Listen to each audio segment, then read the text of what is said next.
Good evening all of you. Good evening, सब लोग जुड़ जाएंगे। Good evening. और यहाँ पर हम लोग टीकाकरण से इम्पोर्टेंट प्रश्न पढ़ेंगे, स्पेशल पॉइंट जो एग्जाम में आते हैं और पूछे जाते हैं। ठीक है, जिनके भी एग्जाम्स लगे हैं, एएनएम जेएनएम के एग्जाम्स लगे हैं, एएनएम यूपी ट्रिपल एससी के एग्जाम्स हैं, जनवरी वगैरह में मेंशन किए गए हैं। ठीक है, ये रामबाण वीडियो साबित होगा आपके लिए। टीकाकरण से रिलेटेड है, कम्युनिटी हेल्थ नर्सिंग के प्रश्न हैं, डिसीजेस से लिए गए, माइक्रोबायोलॉजी के प्रश्न, इसमें काफ़ी सारे प्रश्न इसमें इंक्लूड किए गए। काफ़ी लंबी क्लास होगी। ठीक है, प्रीवियस ईयर जो प्रश्न आ चुके हैं वो सभी प्रश्न इसमें इंक्लूड किए गए। A to Z 100% पूरे प्रीवियस ईयर क्वेश्चन है। ठीक है, चलिए क्लास को स्टार्ट करते हैं। क्वेश्चन फर्स्ट है आपकी स्क्रीन पर, पढ़ लीजिएगा और आंसर बताइएगा। क्वेश्चन नंबर पहला एग्जाम में पूछा गया प्रश्न है, 6 साल के बच्चे को जिसका कोई टीकाकरण नहीं हुआ है दिया जाना चाहिए। आपको बताना है क्या दिया जाना चाहिए। ऐसे क्वेश्चन कंडीशनल क्वेश्चन होते हैं, एग्जामिनर पूछता है। पढ़िए और आंसर बताइएगा। 6 साल के बच्चे को जिसका टीकाकरण नहीं हुआ है उसे दिया जाना चाहिए। बताइए आप कौन से वैक्सीन दिए जाएंगे। A 6 year old boy having no immunisation should be given. 6 साल के बच्चे को जिसका कोई टीकाकरण नहीं हुआ है दिया जाना चाहिए। आपको बताना है क्या दिया जाना चाहिए। पढ़ लीजिएगा और आंसर बताइएगा। 6 साल के बच्चे को जिसका कोई टीकाकरण नहीं हुआ है उसे दिया जाना चाहिए। तो इस प्रश्न का जो सही उत्तर माना जाएगा ऑप्शन बी माना जाएगा। ओपीवी दिया जाएगा, बीसी दिया जाएगा, मीजल्स दिया जाएगा और डीटी दिया जाएगा। ठीक है, हाँ सही उत्तर ऑप्शन बी माना जाएगा। B is the right answer. Okay, हाँ डिप्थीरिया टेटनस होता है डीटी का मतलब। तो ये ओपीवी देंगे, बीसीजी देंगे, हेपेटाइटिस ये मीजल्स देंगे और डिप्थीरिया टेटनस देंगे। सही उत्तर ऑप्शन बी माना जाएगा। बी प्रश्न का सही उत्तर माना जाएगा। नेक्स्ट है क्वेश्चन नंबर दूसरा, पढ़िए और आंसर बताइएगा। क्वेश्चन नंबर सेकंड का उत्तर क्या माना जाएगा। All of the following disease are preventable. सभी बीमारियां प्रिवेंटेबल हैं, वैक्सीन के द्वारा, इम्यूनाइजेशन के द्वारा रोका जा सकता है। एक नहीं है, एक्सेप्ट करके लिखा है, एक को नहीं रोक सकते। बताना है कौन से नहीं रोक सकते। All of the following disease are preventable. सभी बीमारियां प्रिवेंटेबल हैं, सबको रोक सकते हैं, एक को छोड़ करके। एक नहीं रोक सकते, बाकी सब रोक सकते हैं। पढ़ लीजिए आप और उत्तर बताइएगा। हाँ सभी लोग पढ़ते रहेंगे और अपने अपने आंसर बताते रहेंगे। All of the following disease are preventable. निम्नलिखित सभी बीमारियों को टीकाकरण के माध्यम से रोका जा सकता है सिवाय एक के। ठीक है, इस प्रश्न का सही उत्तर इन्फ्लुएंजा माना जाएगा। इसका वैक्सीन नहीं दिया गया है अभी तक। ठीक है, इसके कई सारे वर्जन हैं, कई सारे टाइप होते हैं influenza, A B C H1N1 ऐसे बहुत सारे हैं। ठीक है, तो इसका नहीं तैयार है और ये परमानेंटली नहीं है कि इन्फ्लुएंजा की एक आध वैक्सीनें तैयार भी हैं तो वो कम समय के लिए होती हैं, 6 महीना 3 महीना ऐसे 6 महीने के लिए होती हैं। ठीक है, तो यहाँ पर जैसे मम्स मीजल्स डिप्थीरिया ये लॉन्ग टाइम के लिए वैक्सीनें प्रोवाइड की जाती हैं। ठीक है, तो इन्फ्लुएंजा की नहीं है। सही उत्तर ऑप्शन डी माना जाएगा। नेक्स्ट है क्वेश्चन नंबर तीसरा, शिशु में जन्मजात रूबेला का निदान एंटीबॉडी की मदद से किया जाता है। Congenital rubella is diagnosed in infant with the help of antibodies in infant. कौन सा एंटीबॉडीज डिटेक्ट किया जाता है, यहाँ पर आपको बताना है कौन सा एंटीबॉडी डिटेक्ट किया जाता है जिससे पता चलता है कंजेनाइटल रूबेला है शिशु को। ठीक है, किसी इन्फेंट को कंजेनाइटल रूबेला है। पढ़ लीजिए और आंसर बताइए। शिशु में जन्मजात रूबेला का निदान एंटीबॉडी की मदद से किया जाता है। Congenital rubella is diagnosed in infant with the help of antibody in infant। तो प्रश्न का जो सही उत्तर माना जाएगा, हाँ प्रश्न का सही उत्तर ऑप्शन ए माना जाएगा। ये IgM होगा। क्या होगा प्रश्न का सही उत्तर? IgM माना जाएगा। शिशु में जन्मजात रूबेला का निदान हाँ की मदद से किया जाता है तो IgM की मदद से किया जाता है। किसकी मदद से करते हैं? IgM की मदद से। ओके, ए प्रश्न का सही उत्तर माना जाएगा। दिया गया congenital rubella is diagnosed in infant with the help of the rubella specific IgM antibody. इसके द्वारा पता लगा लेते हैं। ठीक है, हाँ इसके द्वारा हम पता लगा लेते हैं। क्वेश्चन नंबर पढ़िए 4, drugs of choice for cholera. हैजा के लिए ड्रग्स ऑफ चॉइस कौन सी है? कौन सी दवा देंगे हैजा के लिए? क्वेश्चन नंबर 4 पढ़ लीजिए और आंसर बताइएगा। हैजा के लिए ड्रग्स ऑफ चॉइस कौन सी है? हैजा के लिए जो हैजा के लिए ड्रग्स ऑफ चॉइस है उसके बारे में आपको बताना है। कौन सी ड्रग्स ऑफ चॉइस है हैजा के लिए? हाँ वेरी गुड, बहुत बढ़िया, ड्रग्स ऑफ चॉइस है हैजा के लिए। देखिए इस प्रश्न का जो सही उत्तर माना जाएगा ड्रग्स ऑफ चॉइस जो हैजा के लिए, हाँ ड्रग्स ऑफ चॉइस है। तो प्रश्न का जो सही उत्तर माना जाएगा ड्रग्स ऑफ चॉइस है जो हैजा के लिए वो टेट्रासाइक्लिन है। सही उत्तर ऑप्शन ए माना जाएगा। ए प्रश्न का सही उत्तर माना जाएगा टेट्रासाइक्लिन, ये हैजा के लिए ड्रग्स ऑफ चॉइस है। ए इज द राइट आंसर। प्रश्न का सही उत्तर क्या मानेंगे? ए वाला माना जाएगा। नेक्स्ट है क्वेश्चन नंबर 5, काली खांसी की संक्रामकता इस दौरान होती है। Infectivity of whooping cough is during, ये बताइए कब होती है। जो अगर किसी को वूपिंग कफ होता है, पर्टोसिस होता है, कुकुर खांसी होती है, तो इसका जो संक्रामकता होती है वो इस दौरान होती है। कब होती है सबसे ज़्यादा?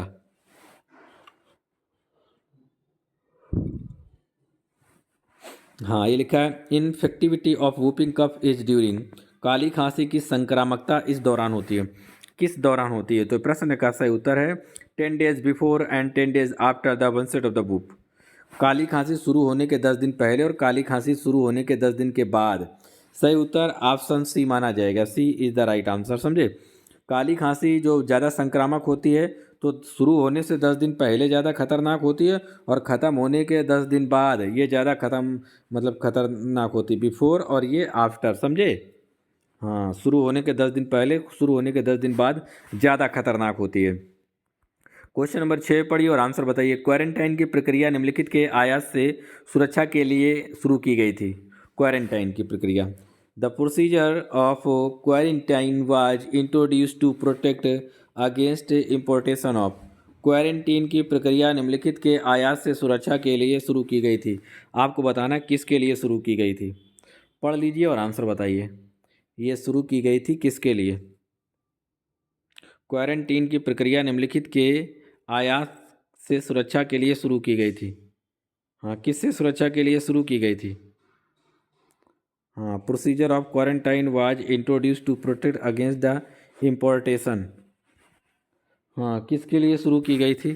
तो प्रश्न का सही उत्तर माना जाएगा ये प्लेग के लिए स्टार्ट की गई थी। सबसे पहले जब ये स्टार्ट किया गया क्वारंटाइन जब स्टार्ट किया गया था सबसे पहले, ये जो प्लेग बीमारी नहीं होती, हाँ, इसके लिए सबसे पहले स्टार्ट किया गया था दुनिया में। ओके, तो सही उत्तर डी वाला माना जाएगा। D is the right answer. Question number 7, जन्मजात वेरिसेला किस रोग से संबंधित है? जो जन्मजात वेरिसेला है ये किस रोग से संबंधित है? Congenital varicella is related which disease, ये किस बीमारी से संबंधित है, किस डिजीज से संबंधित है? Congenital varicella is related which of these disease, जन्मजात वेरिसेला किस रोग से संबंधित है? तो इस प्रश्न का जो सही उत्तर माना जाएगा वो आपको बताना है। क्या माना जाएगा? वेरिसेला ये चिकन पॉक्स से रिलेट करता है। किससे रिलेटेड है? ये चिकन पॉक्स से रिलेटेड है। सही उत्तर डी माना जाएगा। D is the right answer, ठीक है। Congenital varicella is related which disease, तो ये चिकन पॉक्स से रिलेशन रखता है, ठीक है। सही उत्तर ऑप्शन डी माना जाएगा। D is the right answer. Next है क्वेश्चन नंबर 8वां, निम्नलिखित में से कौन सा वायुजनित रोग है? Which among the following is an airborne disease, इनमें से एक एयरबॉर्न बीमारी है। आपको बताना है एयरबॉर्न बीमारी कौन सी है। हाँ, जो एयरबॉर्न बीमारी है उसके बारे में बताना है। कौन सी बीमारी यहाँ पर एयरबॉर्न है?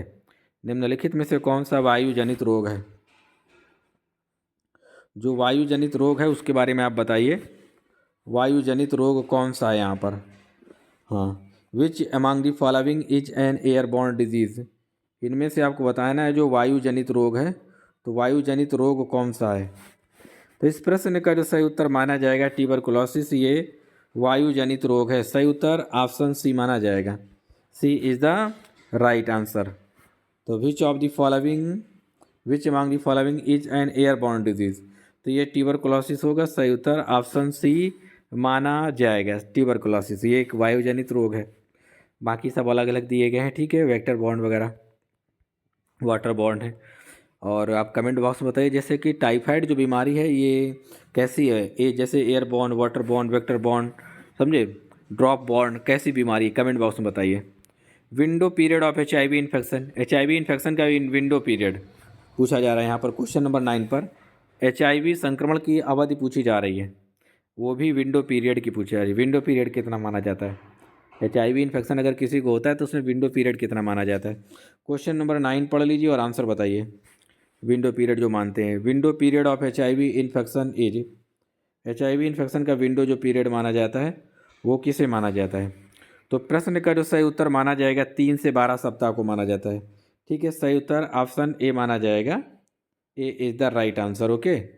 हाँ, प्रश्न का सही उत्तर ए वाला माना जाएगा, ओके। 3 से 12 सप्ताह HIV संक्रमण की जो अवधि होती है 3 से 12 सप्ताह होती है, ठीक है। हाँ, कितनी होती है? 3 से 12 सप्ताह। नेक्स्ट है खसरे के बारे में सत्य है, आपको बताना है खसरे के बारे में सत्य क्या है। हाँ, पढ़ लीजिए और आंसर बताइए। True about measles is are. खसरे के बारे में सत्य है, खसरे के बारे में क्या सत्य है? हाँ, जो खसरे के बारे में सत्य है आपको बताना है खसरे के बारे में क्या सत्य है। मीजल्स के बारे में जो सत्य है।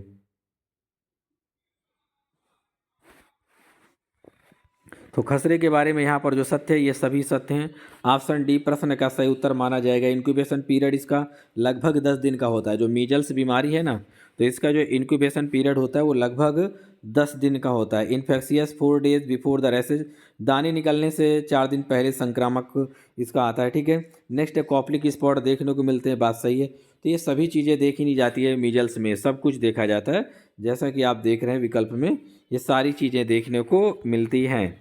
नेक्स्ट है क्वेश्चन नंबर 11 है multi drug therapy is treatment for. Multi drug therapy से हम किसका ट्रीटमेंट करते हैं? MDT is treatment for. इससे हम किसका इलाज करते हैं? मल्टी ड्रग थेरेपी से हम किसका इलाज करते हैं? हाँ, पढ़ लीजिए और आंसर बताइएगा। MDT मल्टी ड्रग थेरेपी से हम इलाज करते हैं। किस चीज़ का इलाज करते हैं मल्टी ड्रग थेरेपी से? हाँ, मल्टी ड्रग थेरेपी से हम इलाज करते हैं। किस चीज़ का इलाज करते हैं? तो प्रश्न का सही आंसर है तो यहाँ पर जो मल्टी ड्रग थेरेपी हम इस्तेमाल करते हैं, जस्ट सेकेंड। देखिए इस प्रश्न का जो सही उत्तर माना जाएगा वो ऑप्शन बी होगा, लेप्रोसी, ठीक है। कुष्ठ रोग। MDT जो इस्तेमाल करते हैं ना मल्टी ड्रग थेरेपी, वो स्पेशल करके जो हम इस्तेमाल करते हैं लेप्रोसी में इस्तेमाल करते हैं, कुष्ठ रोग में इस्तेमाल करते हैं। कुष्ठ रोग का दूसरा नाम क्या होता है आप कमेंट बॉक्स में बताएंगे, ठीक है। कुष्ठ रोग का दूसरा नाम क्या है आप कमेंट बॉक्स में हमें बताइएगा, ठीक है। नेक्स्ट क्वेश्चन नंबर है 12, पढ़िए। ये जो सभी दिया गया था वो गलत है, ठीक है। लेप्रोसी में इस्तेमाल करते हैं MDT मल्टी ड्रग थेरेपी। कंठमाला की सबसे आम जटिलता क्या है? क्वेश्चन नंबर 12 पढ़िए और आंसर बताइएगा। Commonest complication of mumps is. कंठमाला की सबसे आम जटिलता है। हाँ, कंठमाला की जो सबसे आम जटिलता है वो जटिलता क्या है? Commonest complication of mumps is. Question number 12 पढ़ लीजिए और आंसर बताइएगा। 12 का उत्तर क्या माना जाएगा? हाँ, commonest complication of mumps is कंठमाला की सबसे आम जटिलता है। तो कंठमाला की सबसे आम जटिलता बताना है आपको क्या है। तो इस प्रश्न का जो सही उत्तर माना जाएगा इसमें देख, हाँ, ये एसेप्टिक मेनिंजाइटिस सही उत्तर ऑप्शन सी माना जाएगा। कॉमनेस्ट कॉम्प्लिकेशन है जो सबसे आम जटिलता होती है मम्स की, ये एसेप्टिक मेनिंजाइटिस होती है, समझिए, मेनिंजाइटिस। सी वाला उत्तर सही माना जाएगा। ओके, सी प्रश्न का सही आंसर माना जाएगा। नेक्स्ट है क्वेश्चन नंबर 13। फेफड़ों के एल्वोली में सांस द्वारा अंदर जा सकने वाले ड्रॉपलेट न्यूक्लिक एसिड का अधिकतम आकार है, आपको बताना है कितना है। पढ़िए और उत्तर बताइएगा। The maximum size of droplet nucleic date can be inhaled into alveoli of lungs is. Question number 13 पढ़िए और आंसर बताइएगा। 13 का उत्तर क्या माना जाएगा? 13 नंबर क्वेश्चन का। फेफड़ों के एल्वोली में सांस द्वारा अंदर जा सकने वाले जो ड्रॉपलेट न्यूक्लिक एसिड होते हैं इनका आकार कितना होता है? बहुत बढ़िया प्रश्न, एग्जाम में आ चुका है प्रश्न, ठीक है, पूछा गया प्रश्न है। तो इनका जो आकार होता है वो 1 से 5 माइक्रोन के आसपास होता है। सही उत्तर ऑप्शन बी माना जाएगा, ठीक है।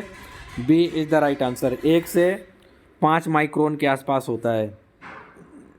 हाँ, बी प्रश्न का सही उत्तर माना जाएगा। B is the right answer. Okay, next question पढ़िए। समुदाय में मूत्र संक्रमण का सबसे आम कारण क्या होता है? UTI का जो सबसे आम कारण है वो बताना है आपको। UTI का सबसे आम कारण। हाँ, तो UTI का सबसे आम कारण क्या माना जाएगा? हाँ, वेरी गुड, बहुत बढ़िया। UTI का सबसे आम कारण जो माना जाएगा वो क्या माना जाएगा? UTI का सबसे आम कारण। हाँ, जो भी उत्तर है आपको बताना है। UTI का सबसे आम कारण माना जाएगा, क्या माना जाएगा UTI का सबसे आम कारण?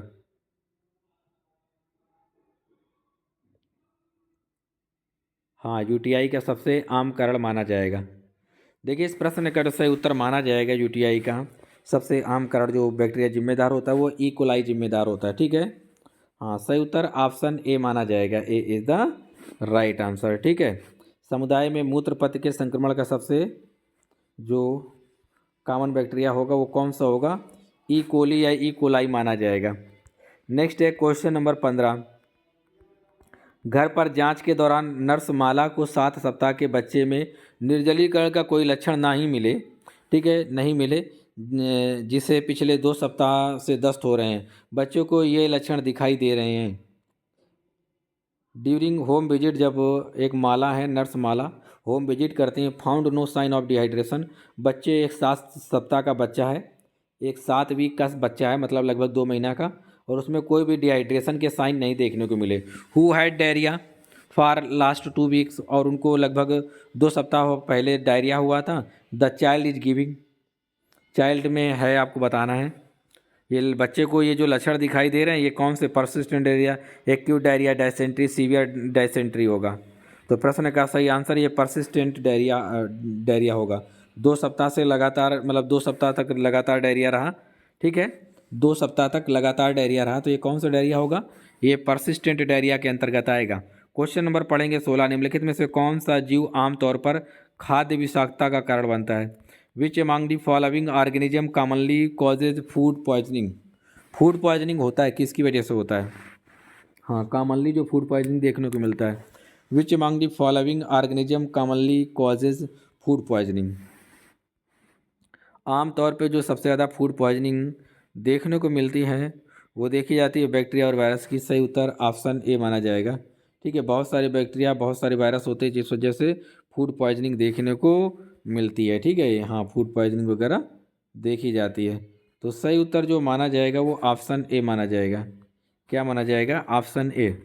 नेक्स्ट है क्वेश्चन नंबर 17, निम्नलिखित में से कौन सा जीव आदि पके मुर्गे और अंडे से होने वाले खाद्य जनित रोगों के लिए सबसे अधिक जिम्मेदार होता है। जैसे अंडे को अधिक तेज, मतलब ज़्यादा अच्छी तरीके से नहीं पकाया जाएगा, या जो लोग मीट चिकन खाते हैं और अच्छी तरीके से नहीं पकाते तो उन लोगों में बीमारी हो सकती है। ये लिखा which among the following organism is most commonly responsible for food borne disease. Food borne disease हो सकती है from under cooked poultry and egg.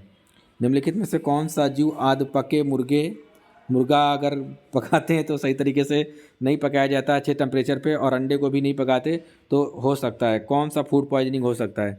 एक फूड पॉइजनिंग हो जाएगा, फूड इलनेस, बीमारी, डिसीजेज हो जाएगी, सल्मोनेला हो जाएगा। क्या हो जाएगा, सल्मोनेला। तो इसलिए अगर अंडे को भी आप अगर बॉईल करते हैं तो उसे अच्छी तरीके से बॉईल करें, लगभग, हाँ, अंडे को जो बॉईल किया जाता है वो 10 और 15 मिनट तक बॉईल किए जाते हैं, ठीक है। मतलब एवरेज टाइम 12 मिनट तक आपको अंडे को बॉईल करना है, लगभग, ठीक है। 10 से 15 मिनट तक कम से कम आप अंडे को बॉईल करेंगे तो अंडे अच्छी तरीके से पक जाते हैं, ठीक है। चिकन वाले लोग अपना चिकन जानते होंगे, ठीक है, कैसे क्या पकाना, अच्छी तरीके से उसको भी स्टीम करना है, बनाना है, ठीक है। तो सही उत्तर क्या माना जाएगा, बी वाला माना जाएगा, B is the right answer. Okay, question number 18, निम्नलिखित में से किस तापमान पर खाद्य विषाक्तता पैदा करने वाले जीवाणु तेजी से बढ़ते हैं। Eight which of the following temperature food poisoning bacteria multiply rapidly. कितने टेम्परेचर पर जो फूड पॉइजनिंग वाले बैक्टीरिया होते हैं अपने आप को मल्टीप्लाई कर लेते हैं, समझे, अपनी संख्या बढ़ा लेते हैं। निम्नलिखित में से किस तापमान पर खाद्य विषाक्तता पैदा करने वाले जीवाणु तेजी से बढ़ते हैं। खाद्य विषाक्तता पैदा करने वाले जीवाणु क्या होते हैं, ये तेजी से बढ़ते हैं, हाँ, ये तेजी से बढ़ते हैं। पढ़िए और 18 नंबर का आंसर बताइए आप। हाँ, बहुत तेज़ी के साथ क्या होते हैं, ये बढ़ते हैं। Eight which of the following temperature food poisoning bacteria multiply rapidly. निम्नलिखित में से किस तापमान पर खाद्य विषाक्तता पैदा करने वाले जीवाणु तेज़ी से बढ़ते हैं। तो कितने टेम्परेचर पर बढ़ते हैं, 37 डिग्री टेम्परेचर पर ज़्यादा जल्दी जल्दी बढ़ते हैं, समझे, हाँ, 37 डिग्री वाले टेम्परेचर पर फूड पॉइजनिंग वाले जो बैक्टीरिया हैं ये अपनी संख्या बहुत ज़्यादा कर लेते हैं, समझे। अगर किसी भोजन वगैरह में भोजन का टेम्परेचर 37 डिग्री के आसपास रखा गया, समझे, तो इसमें क्या होते हैं, ये बड़ी मात्रा में रैपिड ग्रो करते हैं, समझे, अपनी संख्या को मल्टीप्लाई कर लेते हैं। 40 हैं तो 80 हो जाएंगे, 80 हैं तो 116 हो जाएंगे, 160 हो जाएंगे, समझे, ऐसे ये ग्रो करते हैं बहुत तेज़ी के साथ। नेक्स्ट है कॉस्टिव ऑर्गेनिज्म ऑफ ये एंट्रोबियासिस। आपको बताना है एंट्रोबियासिस का कारक जीव कौन सा है। पढ़ लीजिए और आंसर बताइएगा। 19 नंबर पढ़िए और उत्तर बताइएगा। क्वेश्चन नंबर 19 का आंसर क्या माना जाएगा। हाँ, वेरी गुड, बहुत बढ़िया। क्वेश्चन नंबर 19 का उत्तर क्या माना जाएगा। हाँ, क्वेश्चन नंबर 19 पढ़ लीजिए और आंसर बताइएगा। 19 का उत्तर माना जाएगा, क्या माना जाएगा। हाँ, 19 का उत्तर माना जाएगा, क्या माना जाएगा 19 का उत्तर।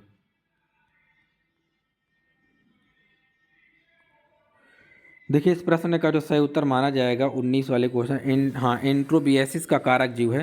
तो इस प्रश्न का सही उत्तर माना जाएगा पिनवार्म माना जाएगा। क्या माना जाएगा? पिनवार्म। सही उत्तर ऑप्शन सी माना जाएगा। C is the right answer. ठीक है, पिनवार्म सही उत्तर ऑप्शन सी वाला माना जाएगा। Just second. हाँ, तो एंट्रोबियासिस का कारक जीव क्या होगा? Pinworm. Enterobiasis caused by the parasitic round worm species entero हाँ हाँ enterobius vermicularis commonly known as the pinworm. इसे कॉमनली तौर पे पिनवार्म या थ्रेड वार्म कहते हैं। ये धागा की तरह बैक्टीरिया होता है। कैसा होता है? लंबा लंबा, जैसे धागा नहीं होता, इस तरीके का लंबा लंबा बैक्टीरिया होता है। Chain of spread of the malaria is. Malaria फैलने की श्रृंखला है। पढ़िए और आंसर बताइएगा। क्वेश्चन नंबर 20 पढ़ लीजिए और आंसर बताइए। क्वेश्चन नंबर 20 का उत्तर क्या माना जाएगा? हाँ, 20 नंबर पढ़िए और आंसर बताइए। Chain of spread of malaria is. Malaria फैलने की श्रृंखला है। मलेरिया कैसे फैलता है? Man, arthropod man, mammal, bird man. तो कैसे फैलता है मलेरिया? तो प्रश्न का सही मैन, एंथ्रोपोड मैन। मनुष्य से ये जाएगा एंथ्रोपोड, एंथ्रोपोड से मैन में। ठीक है, सही उत्तर ऑप्शन ए माना जाएगा। ठीक है। हाँ, अगर किसी को मलेरिया मच्छर ने काट लिया, एनाफिलीज मच्छर ने, और फिर इसको एंथ्रोपोड कोई आता है, वो चूस लेता है इसका ब्लड वगैरह, और फिर ये दूसरे मनुष्य को काट लेता है, तो इसको भी इन्फेक्टेड करेंगे, फिर तीसरे को करेगा, चौथे को करेगा। सही उत्तर ए माना जाएगा। ए प्रश्न का सही उत्तर होगा। Chikungunya species belongs to which family. Chikungunya जो स्पीसीज है ये किस फैमिली से रिलेट करती है? किससे संबंधित है चिकनगुनिया? ये किससे संबंधित है? पढ़ लीजिए और आंसर बताइए। चिकनगुनिया रिलेटेड है, किससे रिलेटेड है? हाँ, वेरी गुड, बहुत बढ़िया। चिकनगुनिया ये रिलेटेड है, किससे रिलेटेड है, किससे संबंधित है? हाँ, पढ़ते रहेंगे और अपने अपने आंसर बताते रहेंगे। चिकनगुनिया प्रजाति किस परिवार से संबंधित है? तो प्रश्न का सही आंसर है ये ऑप्शन बी माना जाएगा। ये टोगा वेरिडी फैमिली से रिलेटेड है। किससे? Toga वेरिडी family. बी प्रश्न का सही उत्तर माना जाएगा। चिकन, ये लिखा है चिकनगुनिया प्रजाति किस परिवार से संबंधित है? ये टोगा वेरिडी फैमिली से रिलेटेड है। किससे? टोगा वेरिडी फैमिली से ये रिलेटेड है। सही उत्तर ऑप्शन बी माना जाएगा। B is the right answer. यहाँ पर दिया गया चिकनगुनिया वायरस जो होता है ये फैमिली इसकी क्या होगा? टोगा वेरिडी फैमिली, और इसका जो जेनस है वो अल्फा वायरस है। क्या है? Alpha virus. किताब ये यहाँ पर लिखा है किताबीकरण, यहाँ पर हुक वार्म होगा। Hook warm penetrate into the body by penetrating the skin. जो हुक वार्म होता है ये कैसे चला जाता है, समझे? Just a second. हाँ, पढ़ लीजिएगा। ये हुक वार्म जो होता है ये आपकी स्किन के माध्यम से चला जाता है। जो लोग नंगे पैर रहते हैं, बेयर फुटेड, समझे, पैरों के माध्यम से चला जाता है। ठीक है, नंगे पैर जो लोग रहते हैं उसके माध्यम से चला जाता है हुक वार्म। बेयर फुटेड कहा जाता है इसके लिए। ठीक है, बेयर फुटेड, या लिखा होगा नेक्ड फुट, समझे, बेयर फुटेड। तो सही उत्तर ऑप्शन बी माना जाएगा। B is the right answer. वह मच्छर जो अकेले अंडे देता है। The mosquito that lays eggs singly. एक मच्छर जो अकेले अंडा देता है, हाँ, वो कौन सा है? पूछा गया प्रश्न है, प्रीवियस ईयर एग्जाम में आ चुका है प्रश्न है। ठीक है, वह मच्छर जो अकेले अंडा देता है। Mosquito that lays eggs singly, कौन सा मच्छर है? तो ये एनाफ्लीज मच्छर होगा, और ये मलेरिया बुखार पैदा करता है, मलेरिया के लिए जिम्मेदार है। ठीक है, एनाफ्लीज मच्छर है, एनाफ्लीज। सही उत्तर ऑप्शन बी माना जाएगा। B is the right answer. Next है question number 24। The drugs of choice for falciparum malaria is. Falciparum malaria के लिए पसंदीदा दवा है। आपको बताना है कौन सी दवा पसंदीदा है। क्वेश्चन नंबर 24 पढ़ लीजिए और आंसर बताइएगा। 24 नंबर पढ़िए। फॉल्सीपेरम मलेरिया के लिए पसंदीदा दवा है, आपको बताना है फॉल्सीपेरम मलेरिया के लिए जो पसंदीदा दवा है वो कौन सी है। The drugs of choice for falciparum malaria is. Falciparum malaria के लिए जो दवा है वो है क्लोरोक्विन। कौन सी दवा है? क्लोरोक्विन। प्रश्न का सही उत्तर ऑप्शन ए माना जाएगा। The drug of choice for falciparum malaria is. तो इस प्रश्न का सही आंसर माना जाएगा क्लोरोक्विन माना जाएगा। A is the right answer. Next question है सेरिब्रल मलेरिया के लिए कौन से मलेरिया परजीवी जिम्मेदार हैं? अगर किसी को सेरिब्रल मलेरिया होता है, ठीक है, सेरिब्रल मलेरिया के लिए एक मलेरिया का यहाँ पर प्रकार है, वो जिम्मेदार है। कौन सा मलेरिया का प्रकार जिम्मेदार है? हाँ, पढ़िए और आंसर बताइएगा। सेरिब्रल मलेरिया के लिए जो जिम्मेदार है, कौन जिम्मेदार है सेरिब्रल मलेरिया के लिए? 25 नंबर पढ़ लीजिए। हाँ, जो सेरिब्रल मलेरिया के लिए जिम्मेदार है वो कौन जिम्मेदार है सेरिब्रल मलेरिया के लिए? तो प्रश्न का जो सही उत्तर माना जाएगा वो पी फॉल्सीपेरम माना जाएगा। क्या माना जाएगा? पी प्लाज्मोडियम फॉल्सीपेरम जिम्मेदार है सेरिब्रल मलेरिया अगर किसी को होता है। ठीक है, नेक्स्ट क्वेश्चन पढ़ लीजिए। अंडे से एक पूर्ण वयस्क मच्छर बनने तक का जीवन चक्र है, आपको बताना है क्या है। लाइफ साइकिल एग, जैसे मॉस्किटो की लाइफ साइकिल होती है, ठीक है, एग से और पूरा कंप्लीट मॉस्किटो बन जाता है, तो कितने दिन का समय लगता है इसमें? हाँ, कितने दिन का इसमें लगभग समय लगता है? Life cycle from egg to a complete adult mosquito takes.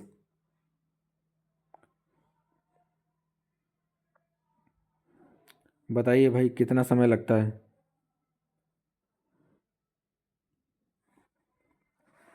इसमें जो लगभग समय लगता है वो कितना समय लगता है? तो सही उत्तर 7 से 10 दिन या 7 से 14 दिन लिखा जाता है, समझे। 7 से 10 दिन या 7 से 14 दिन का उत्तर लिखा जाता है। बी उत्तर सही माना जाएगा। अब एग्ज़ाम में क्या हुआ, एक परीक्षा में पूछा गया कि बताओ भाई मच्छर का लाइफ साइकिल बताओ। पहले क्या बनता है? अंडा। पहले क्या बनता है? अंडा बनता है, इसे एग कहेंगे। फिर क्या बनता है? फिर लार्वा बनता है, इसे एल कहेंगे। फिर क्या बनता है? प्यूपा, इसे पी कहेंगे। फिर क्या बनता है? एडल्ट मच्छर। तो ये ध्यान रखना, एल्पा। क्या ध्यान रखोगे आप? एल्पा। तो ये मच्छर का लाइफ साइकिल होता है, एल्पा, समझे। एल ई मतलब होता है एग। क्या मतलब होता है? एग। ई और एल मतलब क्या होता है? लार्वा। क्या होता है? लार्वा। अंडा से लार्वा बनता है, लार्वा से क्या बनता है? प्यूपा। क्या बनता है? Pupa.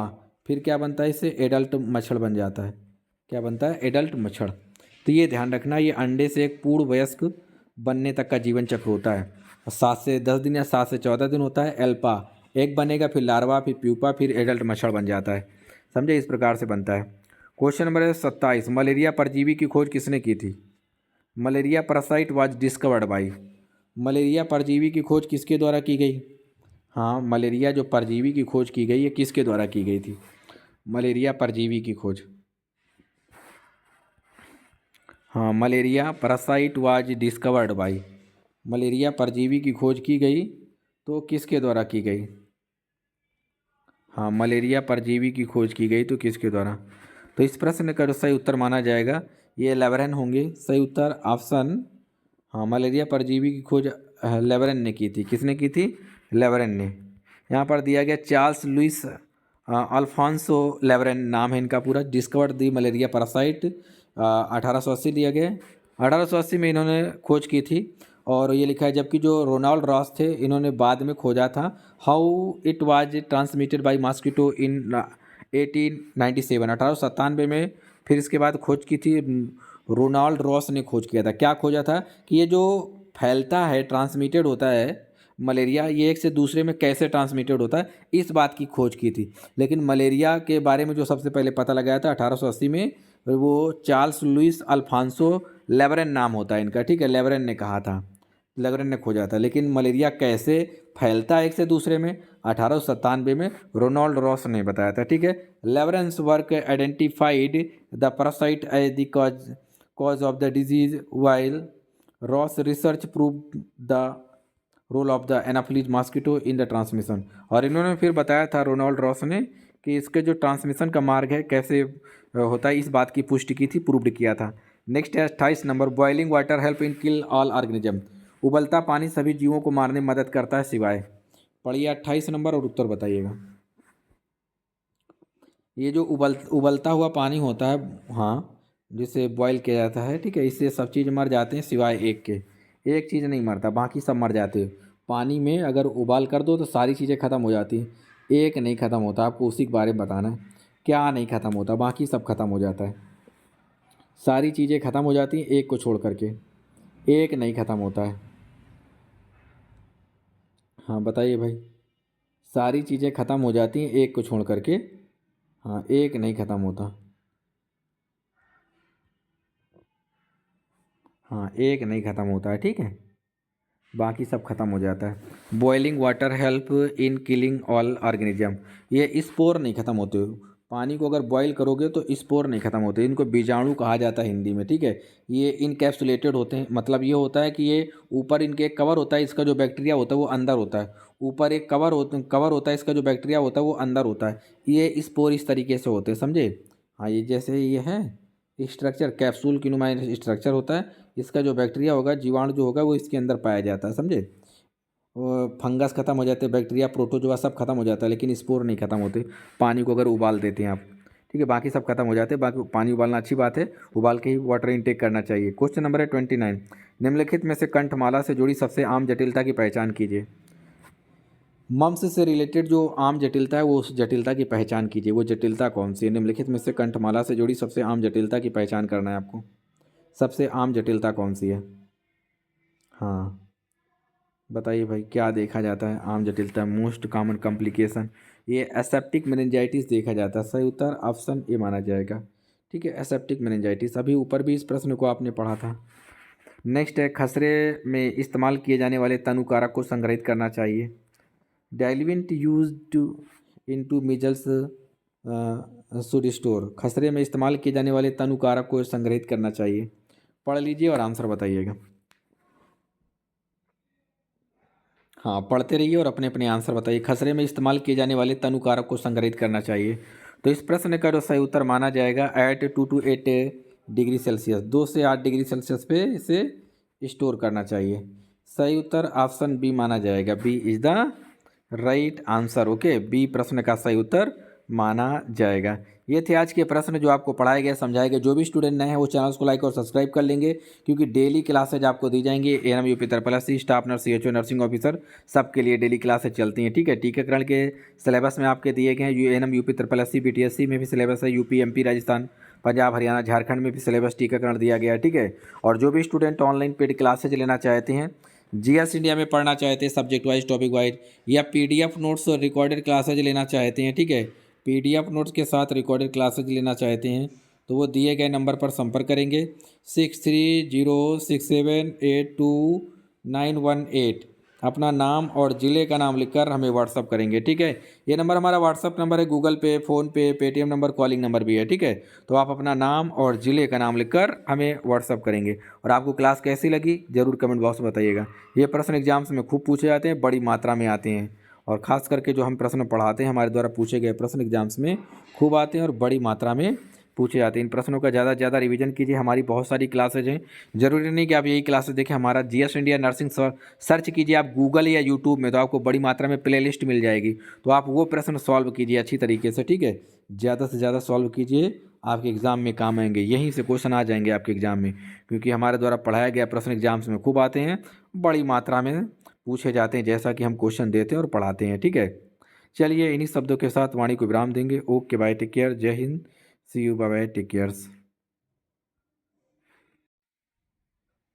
Good evening all of you, good evening. सभी लोग जुड़ जाएंगे। यहाँ पर हम लोग चाइल्ड हेल्थ नर्सिंग के क्वेश्चन पढ़ेंगे और एनाटॉमी फिजियोलॉजी के, और कुछ डिसीजेज दिए गए हैं उनसे एमसीक्यू। ये यूपी तरपलसी एएनएम के लिए इंपॉर्टेंट रोल प्ले करेंगे, यूपी पीएससी के लिए भी, पीटीएससी सभी एग्जाम्स के लिए, ठीक है। तो चलिए अच्छा क्लास को स्टार्ट करते हैं। ओके, हाँ, अगर आपको उत्तर आएंगे तो अपने उत्तर बताते हुए चलेंगे। क्वेश्चन फर्स्ट है आपकी स्क्रीन पर। आज के टाइम पर थोड़ा हैवी प्रश्न पूछे जाते हैं, जैसा कि आप स्क्रीन पर अपनी देख रहे हैं, ठीक है। हाँ, ये प्रीवियस ईयर क्वेश्चन है, पढ़ लीजिए। एक बच्चे को सिस्टिक फाइब्रोसिस है। नर्स यह आकलन करती है कि माता पिता अपने बच्चे के आहार संबंधी नियमों को समझते हैं या नहीं समझते। जब वे कहते हैं कि ऐसा करेंगे, तो आपको बताना है क्या फूड से रिलेटेड है। पढ़ लीजिए और आंसर बताइएगा।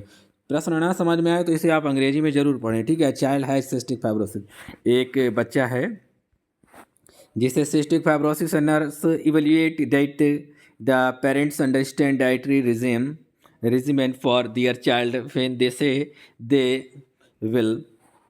यहाँ पर दिया कि नर्स इवेल्युएट करती है कि उनके जो पेरेंट्स हैं डाइटरी रेजिमेंट दिया गया है वो समझ पाएँ या नहीं समझ पाए, इसके लिए वे करेंगे या कहेंगे, ठीक है। Provide the high calorie food and between the meals, भोजन के बीच बीच में उच्च कैलोरी वाले खाद्य पदार्थ देंगे। सही उत्तर ऑप्शन ए माना जाएगा, ठीक है। A is the right answer.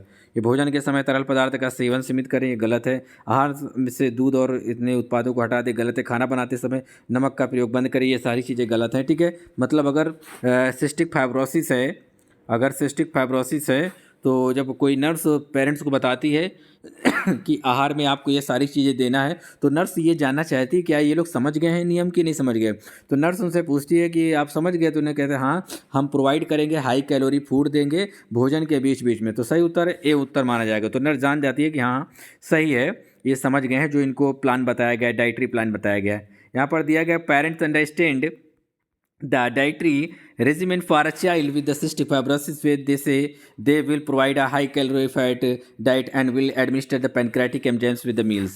ठीक है, तो यहाँ पर दिया गया वो क्या करेंगे, हाई कैलोरी देंगे, हाई फैट डाइट देंगे, ठीक है, will administer pancreatic enzymes with meals. Next दिया गया क्वेश्चन नंबर दूसरा, डाउन सिंड्रोम से ग्रस्त नवजात शिशु का शारीरिक मूल्यांकन करते समय नर्स को संदेह होता है कि शिशु में ये लक्षण हो सकते हैं। आपको बताना है कौन से लक्षण हो सकते हैं।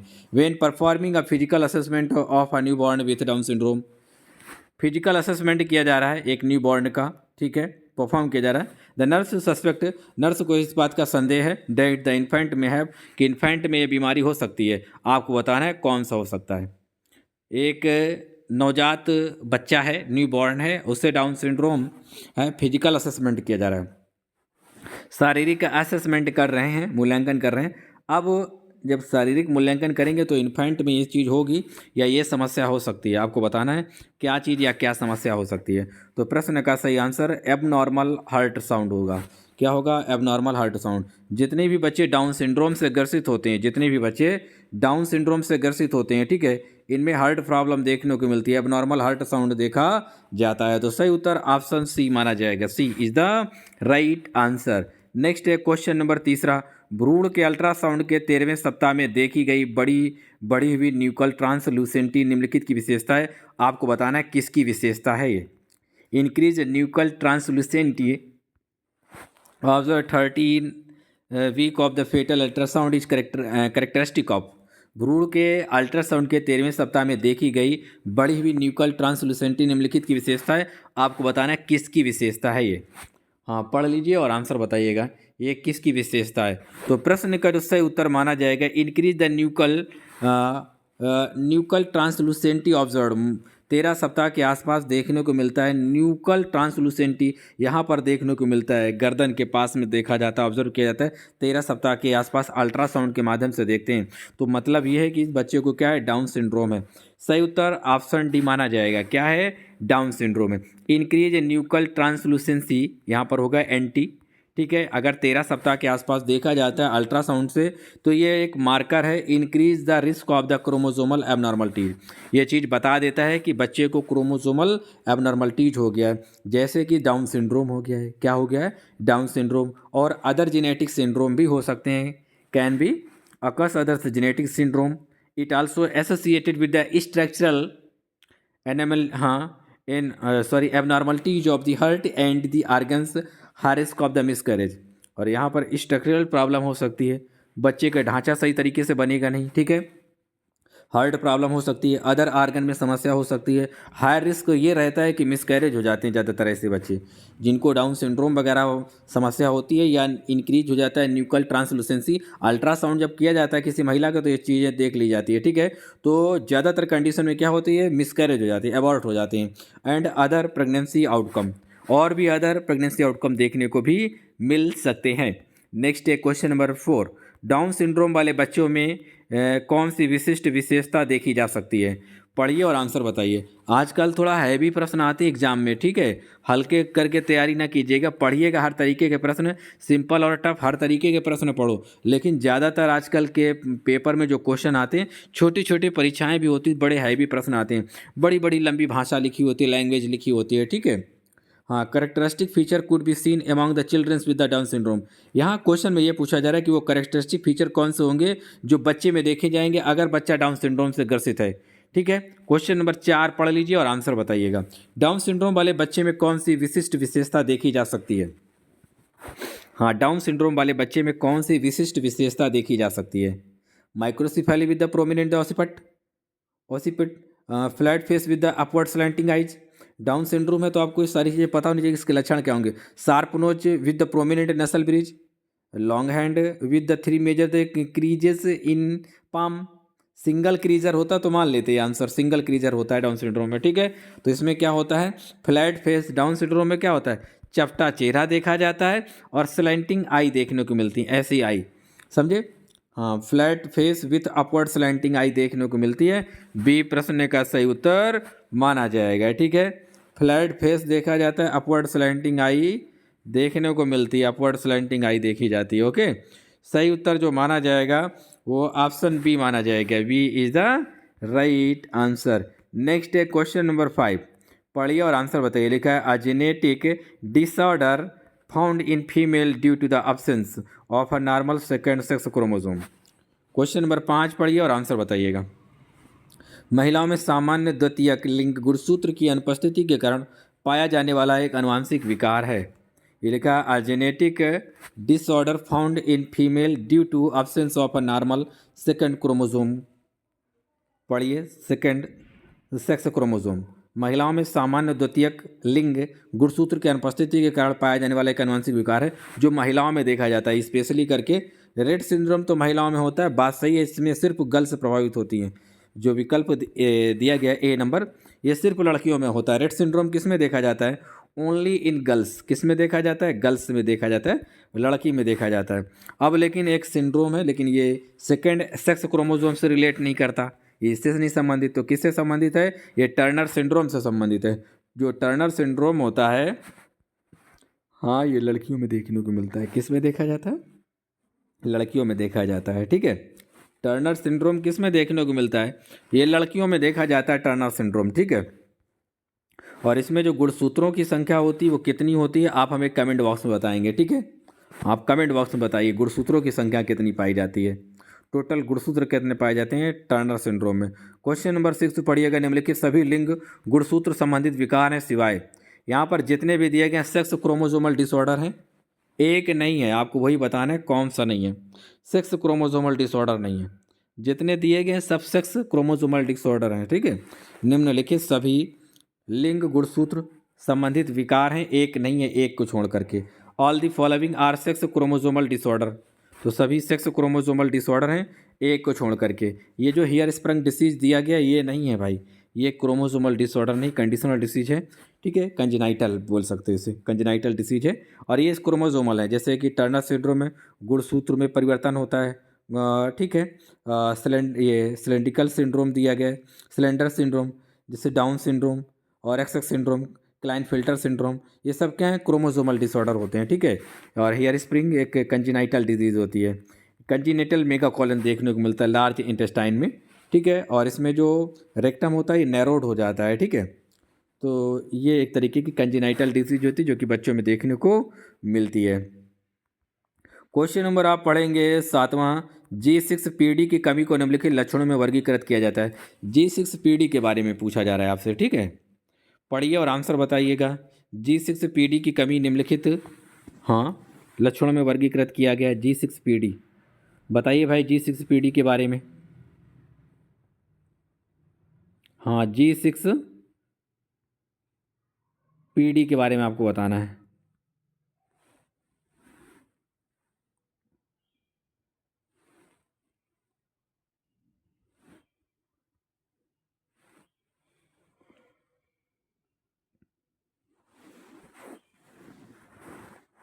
देखिए, इस प्रश्न का जो सही उत्तर माना जाएगा, हाँ, G6PD की कमी को निम्नलिखित लक्षण में वर्गीकृत किया जाता है, तो प्रश्न का सही आंसर है रिसेसिव सेक्स लिंग डिसऑर्डर होता है। सही उत्तर ऑप्शन डी माना जाएगा। क्या होगा, ऑप्शन डी प्रश्न का सही उत्तर माना जाएगा, ठीक है। अब हम आपको बताते हैं जो G6PD होता है, इसके बारे में थोड़ा सा डिटेल है, ये समझ लो, बहुत इंपॉर्टेंट पॉइंट है, ठीक है। ये क्यों होता है अगर आपका प्रश्न है, ठीक है। तो यह एक आनुवांशिक रोग है जिसमें शरीर पर्याप्त मात्रा में G6PD एंजाइम्स नहीं बना पाता, समझे। G6PD एंजाइम्स नहीं बना पाता, इसकी कमी की वजह से कुछ प्रॉब्लम्स होती है, ठीक है, वो हम बताते हैं आपको। तो जिन लोगों में ये समस्या देखने को मिलती है, ये एक आनुवांशिक बीमारी होती है, समझे, जिसमें पर्याप्त मात्रा में आपका शरीर G6PD एंजाइम्स नहीं बना पाता। एक तरीके का एंजाइम्स होता है, समझे। यह एंजाइम्स लाल रक्त जो कोशिकाएं होती हैं, हाँ, लाल रक्त कोशिकाओं को क्षति से बचाता है, मतलब इनको डैमेज नहीं होने देता। और इसकी कमी के कारण लाल रक्त कोशिकाएं जल्दी नष्ट हो जाती हैं। अगर G6PD की कमी पाई गई तो ये आरबीसी जो है ना जल्दी टूट जाएंगी, ख़त्म हो जाएंगी, समझे, जल्दी नष्ट हो जाती है, जिसे हेमोलाइसिस कहा जाता है, समझे। तो G6PD की कमी की वजह से कई सारी समस्याएं देखने को मिलेंगी। क्या? आपके ब्लड में, आपके बच्चे के ब्लड में मलबा ज़्यादा बन जाएगा, मतलब आरबीसी ज़्यादा टूटेंगे तो ब्लूबिन बढ़ जाएगा, समझे, ब्लूबिन वगैरह बढ़ जाता है, समझे। तो ये एक समस्या होती है। तो इससे क्या है, जॉन्डिस हो जाते हैं बच्चों में, जो नवजात पीलिया होते हैं ना, तो वो होने के चांस होते हैं अगर आपके बच्चे के बॉडी में G6PD एंजाइम्स नहीं बन रहा है। कौन सा? G6PD। ये आपकी बॉडी में नेचुरल तौर पे बनने वाले एंजाइम्स होते हैं। क्या होते हैं? नेचुरल तौर पे बनते हैं। और कैसे होते हैं ये? आनुवांशिक होते हैं। कैसे होते हैं? आनुवांशिक, ठीक है। अगर इसकी कमी पाई गई तो आपके बेबी में, बच्चे में आरबीसी जो बनते हैं, ठीक है, ये जल्दी टूट जाएंगे, क्योंकि जो G6PD है ये आरबीसी को नष्ट होने से बचाता है, कि जल्दी जल्दी जैसे नष्ट हो जाते हैं तो नष्ट नहीं होने देता। लेकिन जब इसकी कमी पाई जाएगी G6PD, इसलिए हमेशा इस क्वेश्चन को हमेशा ऐसे लिखा जाता है, जब भी कभी क्वेश्चन पूछा जाता है, कई बार पूछा गया G6PD डिफिशियंसी क्या होती है, ठीक है। तो ये एक रेसेसिव सेक्स लिंक डिसऑर्डर होता है। इसमें ये आरबीसी को नष्ट नहीं होने देता। अगर ये कम पाया जाएगा तो आरबीसी जल्दी नष्ट हो जाएंगे, तो बच्चे में नवजात पीलिया देखने को मिलता है, ठीक है। और G6PD का कोई इलाज नहीं है ज़्यादातर, समझे। हाँ, लेकिन इनसे कुछ ट्रिगर स्थिति है जिससे कुछ बिगड़ता है, थोड़ा बहुत इसे बचाया जा सकता है। और ये जो G6PD होता है ये पुरुष में ज़्यादातर होता है। किस में होता है? मेल पर्सन में ज़्यादा होता है, समझे, पुरुष में अधिक आम होता है। और अगर नवजात शिशु में अगर सही तरीके से इलाज ना किया जाए तो पीलिया हो सकता है, और मस्तिष्क भी इनका डैमेज हो सकता है छोटे बच्चों में, समझे, G6PD की वजह से। तो नवजात पीलिया का एक कारण ये भी होता है G6PD की कमी। और इसके जो लक्षण होते हैं G6PD के, बच्चों में कैसे पता चलेंगे? ठीक है, बच्चों में त्वचा उनकी पीली पीली हो जाएगी, वही जॉन्डिस वाली त्वचा, आँखों का पीला पड़ना, पीलिया हो जाएगा, समझे। सांस लेने में तकलीफ होती है, थकान महसूस होती है, सुस्त रहता है बॉडी, ये सारी चीज़ें होती हैं। कुछ दवाएं होती हैं जो ऐसे संक्रमण को बढ़ा देती हैं, ठीक है, बढ़ा सकते हैं। जैसे कुछ दवाएं होती हैं, जैसे एस्पिरिन, कुनैन वगैरह दे दिया जाता है, तो ये इस बीमारी को और बढ़ा देती हैं। समझ में आ रही बात आपको? ये लिखा है G6PD deficiency classified as X X-linked recessive trait. This means the gene responsible for the deficiency is located on the X chromosome. ये जो X लिंक डिसऑर्डर है, इसका मतलब है जो एक्स लिंक डिसऑर्डर का मतलब ये है कि इसकी जो कमी होती है वो एक्स क्रोमोसोम से रिलेटेड होती है, ठीक है। Manifest more severely in the male, और ज़्यादातर ये किस में देखने को मिलती है? मेल में, who have only one x chromosome, क्योंकि पुरुष में XY क्रोमोसोम होते हैं, तो इसकी कमी देखने को मिलती है, समझे। ये एक्स से रिलेट होता है, तो इसी को ज़्यादा अपना शिकार बनाता है कंपेयर टू द फीमेल, क्योंकि फीमेल हैव 2X, फीमेल में कितने होते हैं? 2X होते हैं क्रोमोसोम के। G6PD जो होता है इसका पूरा नाम होता है ग्लूकोज 6 फॉस्फेट डिहाइड्रोजिनेज बोला जाता है। ये जो G6PD है इसका पूरा नाम लिखा है। डिफिशियंसी एक कमी होती है, इज जेनेटिक डिसऑर्डर, अनुवांशिक बीमारी होती है, genetic disorder that affect the red blood cells. इससे क्या होती है? रेड ब्लड कोशिकाएं प्रभावित होती है, which carry the oxygen from the lungs, और ये ऑक्सीजन ले जाती हैं लंग तक, ओके। G6PD एक जेनेटिक डिसऑर्डर होता है, एंजाइम से रिलेटेड बीमारी होती है। ये आपको ज़्यादातर पुरुषों को प्रभावित करती है, ठीक है। जो पुरुष होते हैं, महापुरुष होते हैं, वो प्रभावित होते हैं। It happen when the body does not have enough of the enzymes, और ये तब घटित होता है जब आपकी बॉडी में जब पर्याप्त मात्रा में G6PD नहीं होता, तो आरबीसी जल्दी जल्दी टूट जाते हैं। जब आरबीसी जल्दी जल्दी टूट जाएंगे तो आपके बच्चे को पीलिया हो जाएगा, नवजात पीलिया हो जाता है इसकी वजह, समझे। हाँ, नेक्स्ट है क्वेश्चन नंबर 8। और जो बच्चों में पीलिया होते हैं, नवजात पीलिया, जैसे कि फिजियोलॉजिकल पैथोलॉजिकल पीलिया देखने को मिलते हैं, उसमें एक फैक्टर ये भी होता है RH इनकैम्पेबिलिटी, और ये भी, ठीक है, इनकी वजह से देखने को मिलता है। ये रहा क्वेश्चन नंबर 8वां। नवजात शिशु में जन्म दोष निम्न कारणों से हो सकता है। किन कारणों से हो सकता है? The birth defect in neonate में बी ड्यू टू। नवजात शिशु में जन्म दोष निम्न कारणों से हो सकता है। नवजात शिशु में जो जन्म दोष है निम्न कारणों से हो सकता है। किन कारणों से हो सकता है? बताइए भाई। इस प्रश्न का जो सही उत्तर माना जाएगा, ऑल ऑफ दीज माना जाएगा, ठीक है। उपरोक्त सभी क्रोमोसोमल होंगे और सिंगल जीन डिसऑर्डर होंगे, क्रोमोसोमल और सिंगल जीन डिसऑर्डर होंगे। तो सही उत्तर ऑप्शन सी माना जाएगा। क्या माना जाएगा? सही उत्तर ऑप्शन सी माना जाएगा, chromosomal and single gene disorder होंगे। नेक्स्ट क्वेश्चन पढ़िएगा, क्वेश्चन नंबर 9 पढ़ लीजिए और आंसर बताइएगा, जस्ट सेकेंड। चलिए, हाँ, ध्यान दीजिएगा। During physical assessment of children asymmetry of the skull indicate. बच्चों के शारीरिक मूल्यांकन के दौरान खोपड़ी की विषमता निम्नांकित संकेत देती है। क्या संकेत देती है? पढ़ लीजिए और आंसर बताइएगा।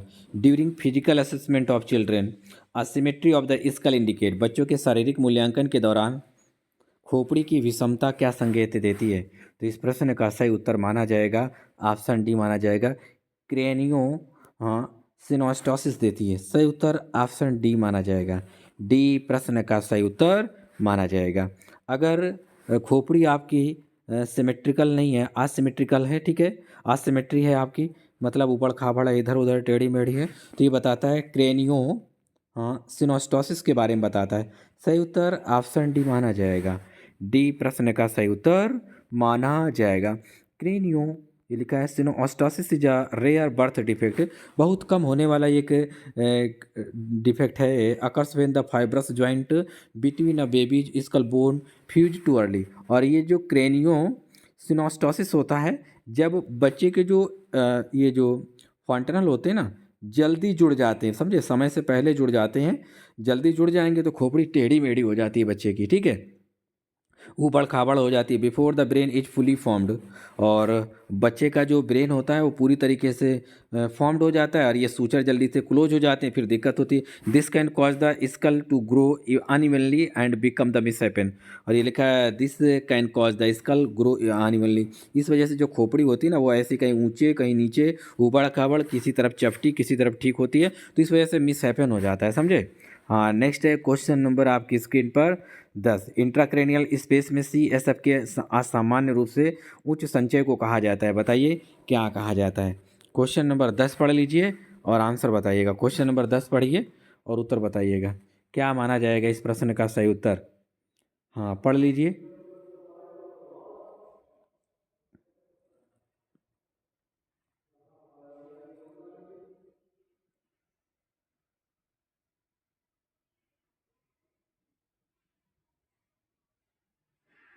हाँ, पढ़ लीजिए और आंसर बताइएगा। Abnormally high accumulation of CSF in the intracranial space is called। Intracranial space में CSF के असामान्य रूप से उच्च संचय को कहा जाता है। आपको बताना है क्या कहा जाता है, उच्च संचय को क्या कहते हैं। अगर CSF की मात्रा आपके ब्रेन में ज़्यादा पाई जाती है तो ये बताता है, इंगित करता है, किस चीज़ को इंगित करता है? तो ये बताता है हाइड्रोमिनोस। नो यार, ये तो एक कंडीशन होती है, हाइड्रोमिनोस प्रेगनेंसी में देखने को मिलती है, हाइड्रोसिफेलस को बताता है। सही उत्तर ऑप्शन सी माना जाएगा। सी इज़ द राइट आंसर, ठीक है। हाँ, ये हाइड्रोसिफेलस को बताता है। अगर CSF की मात्रा ज़्यादा पाई जाती है, बच्चे की खोपड़ी नॉर्मल की अपेक्षा ज़्यादा बड़ी होती है, तो इसमें क्या होता है, सेरेब्रल स्पाइनल फ्लूइड पाया जाता है, समझे। ज़्यादा हो जाएगा तो इसे हाइड्रोसिफेलस बोला जाता है। क्या बोलते हैं?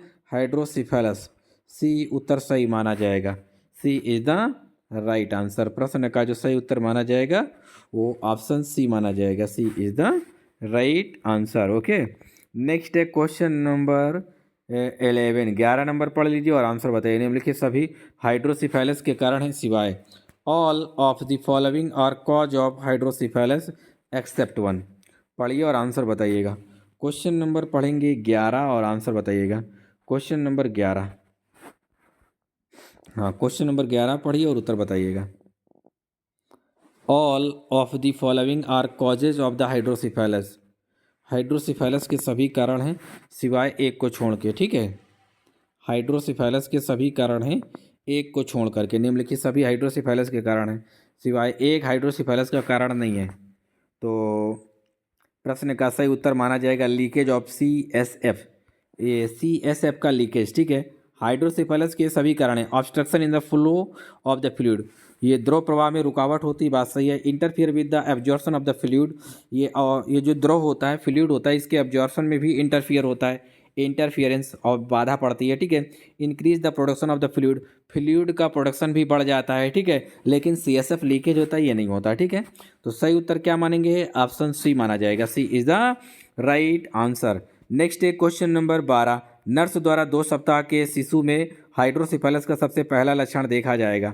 पढ़िए और आंसर बताइएगा। Earliest sign of hydrocephalus nurse would observe in a 2 week old infant would be. पढ़िए।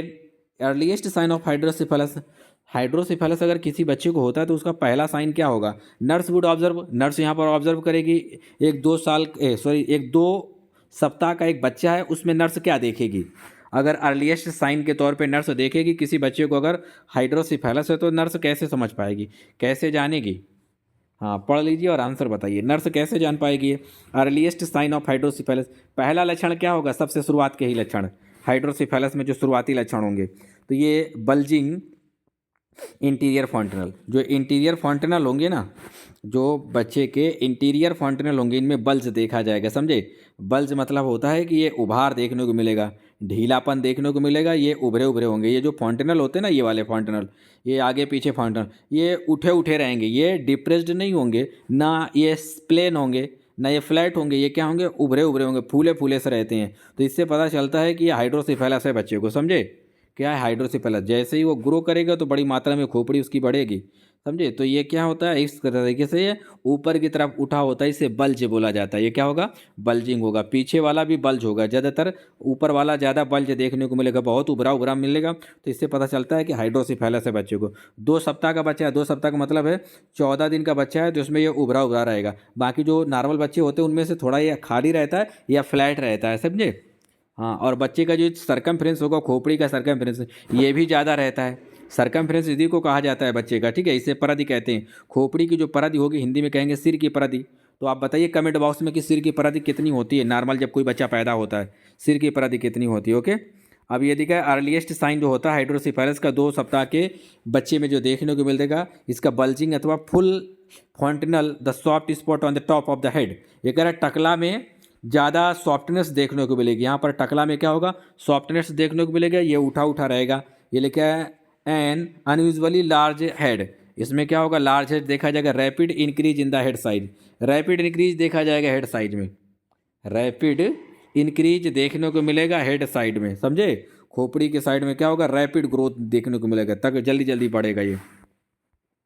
और नेक्स्ट क्वेश्चन पढ़ने से पहले आपको विज्ञापन दिया जाएगा। जो भी स्टूडेंट ऑनलाइन पेड क्लासेज लेना चाहते हैं या पीडीएफ नोट्स या टेस्ट सीरीज ज्वाइन करना चाहते हैं, ठीक है, तो 1-2 दिन में से आपको सारी व्यवस्था हो जाएगी।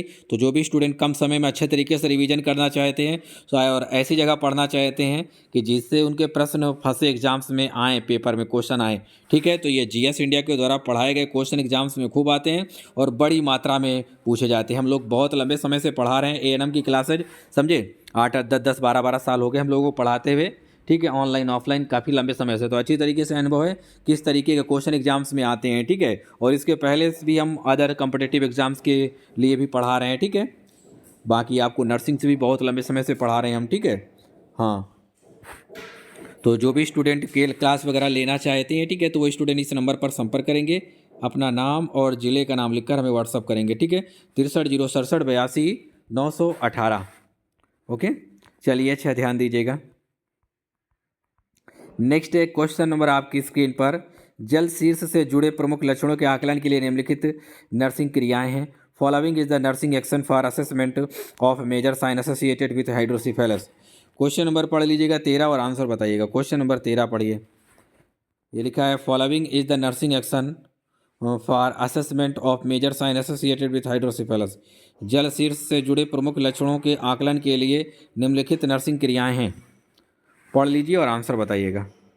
जल शीर्ष जो वर्ड दिया गया ये आता है हाइड्रोसिफेलस के लिए, जिसमें खोपड़ी का आकार बड़ा होता है। तो प्रमुख लक्षणों के आकलन के लिए निम्नलिखित नर्सिंग क्रियाएं हैं, क्या होते हैं? Palpate the anterior fontanelle, take the apical pulse, test the urine of the patient for the patient, take blood pressure. Palpate करेंगे, यहाँ पर क्या करेंगे? Palpate the anterior fontanelle. Hydrocephalus को कैसे पता कर पाते हैं, समझे? तो किसी बच्चे में अगर होता है तो उसको क्या करेंगे? टकला को पल्पेट करते हैं, इसमें बल्ज देखने को मिलता है। बल्ज मतलब होता है उभरा उभरा रहता है, समझे? उभार देखा जाता है, और ये बहुत सॉफ्ट रहेगा। खोपड़ी भी बड़ी रहती है, नॉर्मल के अपेक्षा खोपड़ी जल्दी जल्दी ग्रो करती है। बॉडी के आकार के अपेक्षा खोपड़ी बड़ी होती है, चौड़ी होती है और जल्दी ग्रो करती है, समझे? ज़्यादा ग्रो करती है। ओके, तो ये लिखा है पल्पेट करेंगे, इसको स्पर्श करेंगे इंटीरियर फॉन्टेनल। कौन सा फॉन्टेनल? ये इंटीरियर फॉन्टेनल। अगर हम स्पर्श करेंगे तो हमें पता चल जाएगा कि हाइड्रोसिफेलस है या नहीं है, समझे? और एक और चीज़ होती है कि नॉर्मल जो हाइड्रोसिफेलस का जो ये डायमीटर होता है, ठीक है, परत जो होती है सरकमफ्रेंस, सॉरी, ठीक है, ये 33 से 35 के बीच में रहता है। अगर हाइड्रोसिफेलस होगा 33 से 35 सेंटीमीटर। हाइड्रोसेफेलस होगा तो ये ज़्यादा निकलेगा, 40-40 के आसपास दिखेगा। ओके, नेक्स्ट क्वेश्चन बहुत बढ़िया। स्पाइना बिफिडा निम्न कारणों से होता है। जो स्पाइना बिफिडा देखा जाता है निम्न कारणों से, तो spina bifida occur due to the, spina bifida निम्न कारणों से होता है या देखने को मिलता है। किन कारणों से देखा जाता है spina bifida occur due to the? पढ़ लीजिए और आंसर बताइएगा। स्पाइना बिफिडा देखने को मिलता है, समझे, पढ़ते रहेंगे और अपने अपने आंसर बताएंगे, ठीक है।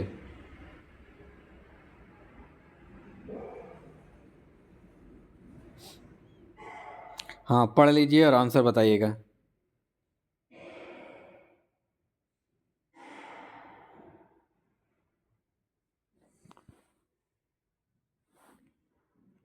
तो यहाँ पर दिया गया spina bifida due to, spina bifida निम्न कारणों से होता है। तो स्पाइना बिफिडा किन कारणों से होता है? तो न्यूरल ट्यूब डिफेक्ट की वजह से होता है। सही उत्तर ऑप्शन बी माना जाएगा। B is the right answer. Okay, spina bifida occur due to, spina bifida निम्न कारणों से होता है। तो ये स्पाइना बिफिडा होता है न्यूरल ट्यूब डिफेक्ट की वजह से होता है।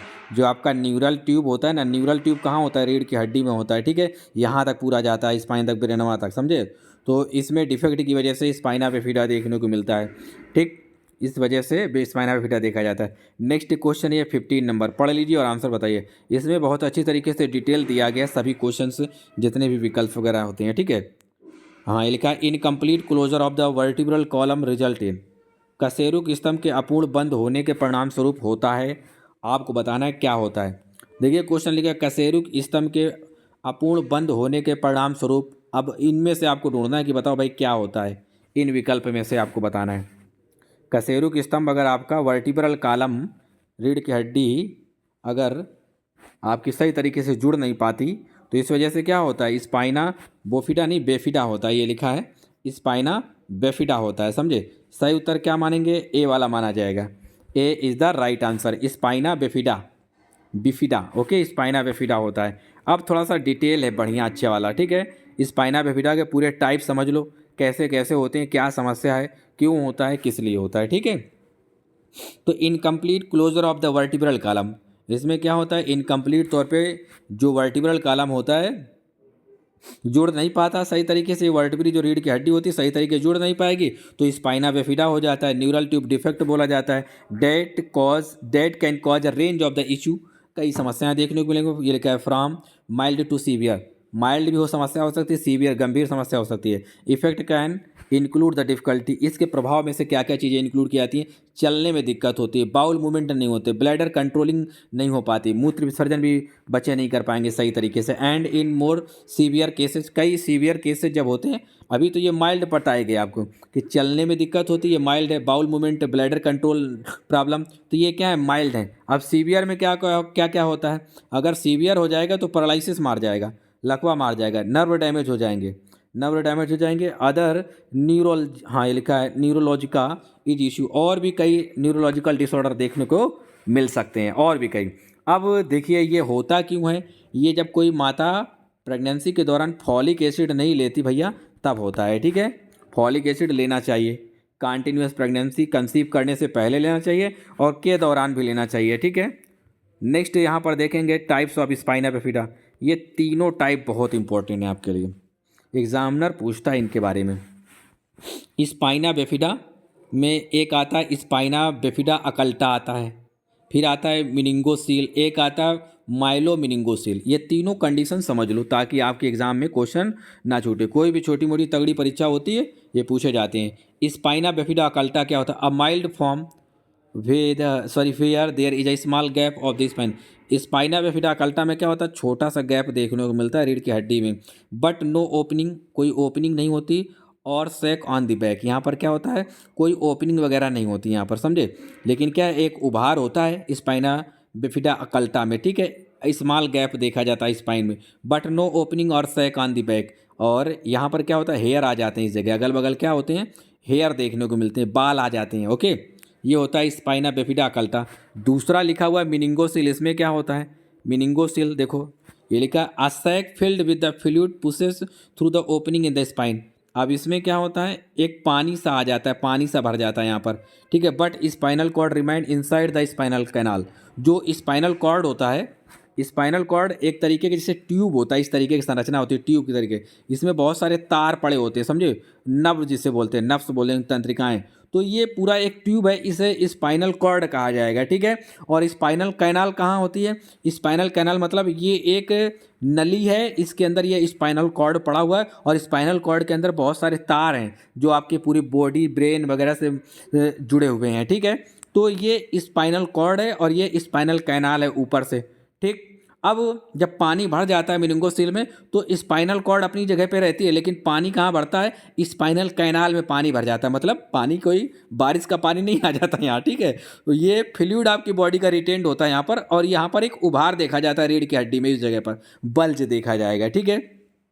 यहाँ पर एक उभार देखने को मिलता है, इसे मेनिंगोसील कहा जाता है, ठीक है। इसमें और ये जो उभार होगा ये मेनिंगस में देखा जाता है। ये मेनिंगस जो झिल्ली होती है ये ब्रेन में और स्पाइनल कॉर्ड में पाई जाती है। स्पाइनल कॉर्ड, हाँ, स्पाइनल कॉर्ड की जो ये लेयर होती है मेनिंगस, इसमें पाई जाती है, ये स्पाइनल कैनाल वाले एरिया में, ठीक है। और ये जो स्पाइनल कॉर्ड की तार पड़े हैं, वायरिंग पड़ी है, ये अपनी जगह पर पड़ी रहती है, इसमें कोई नुकसान नहीं होता, इसमें कोई दिक्कत नहीं होती, ज़्यादा कोई दिक्कत, प्रेशर पड़ता है लेकिन उतनी दिक्कत नहीं होती। और इसमें क्या होता है, पानी जैसा कुछ एक झिल्ली टाइप में बन जाती है, और जब ये बचपन में बनेगी तो आगे चल के टाइट हो जाती है, तो इसको मेनिंगोसील कहा जाता है। इसे क्या कहते हैं? मेनिंगोसील बोला जाता है। समझ में आ रही बात? ये स्पाइनल कॉर्ड पे कोई दिक्कत नहीं आई। अब ये रही जो माइलोम, ये लिखा है माइलोम मेनिंगोसील, इसमें क्या होता है, ये स्पाइनल कैनाल है, स्पाइनल कैनाल के अंदर ये आपका स्पाइनल कॉर्ड है, स्पाइनल कॉर्ड के अंदर तार पड़े हैं जो पूरी बॉडी में, तार मतलब होता है तंत्रिकाएं, तंत्रिकाएं मतलब होता है नर्व, समझे, जो तंत्रिकाएं होती हैं, नर्व्स जो होती हैं, ठीक है। अब माइलोमेनिंगोसील में क्या होता है, ये समस्या यहाँ से उत्पन्न होती है, यहाँ से सूजन आती है, इस जगह से पानी होता है, ये तार इसमें इन्वॉल्व होते हैं, मतलब नर्व्स इसमें इन्वॉल्व होते हैं, तो ये बड़ी तगड़ी समस्या हो जाती है, समझे। ये सीवियर केसेज होता है, ये दिक्कत वाली बात होती है। ये स्पाइनल कैनाल है और ये स्पाइनल कॉर्ड, इसमें नर्व इसमें आ जाते हैं, इसमें नर्व आ जाते हैं, इसमें स्वेलिंग, इसमें पूरा कनेक्शन हो जाता है इसका, समझे, इसमें पूरी कनेक्शन, इसमें पूरी स्वेलिंग देखने को मिलती है, इसमें देखी जाती है, समझे।